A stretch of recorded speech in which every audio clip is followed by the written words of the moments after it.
right, Simon, thank you so much for joining me.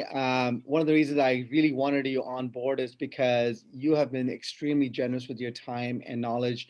Whenever I've randomly hit you up on email or on call or on text, and you've always been generous with your information, and I really wanted others to experience your knowledge, and you have a lot about yourself. But before we get into all that, tell me a little bit about yourself.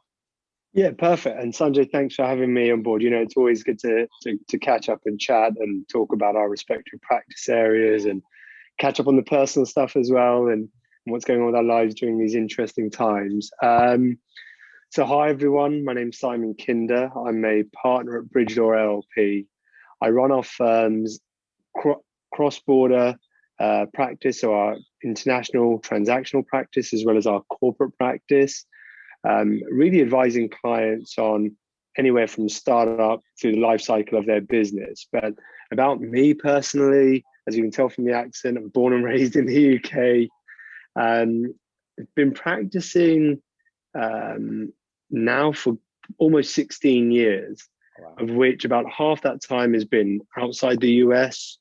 Through the UK, I had a great opportunity with the company I worked for as an in-house counsel to live and work abroad in Malaysia, in India, in Dubai, in Saudi Arabia. I was there for 3 years. So it was a really good opportunity for me to get used to and more exposed to different cultures and different people, which I've always liked to do anyway as a professional.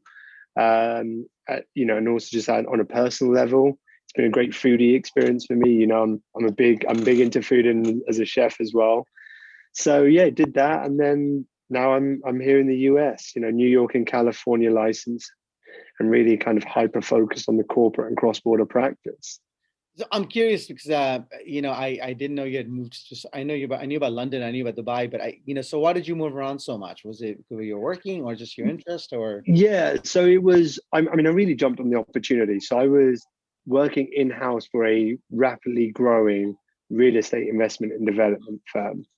And so as they were expanding abroad and acquiring companies that were within their space, I was sort of tasked to go out there and wear both hats, really. I was wearing the project manager hat because I'd go, boots on the ground, figure out what the situation was, right, as quickly as possible. And then also from the legal standpoint, figure out what our hurdles were going to be and what the solutions were going to be. So granted, I would obviously work with local counsel on some of those matters, but that's why I lived and worked abroad in all these different countries, because I kind of went with the company, essentially.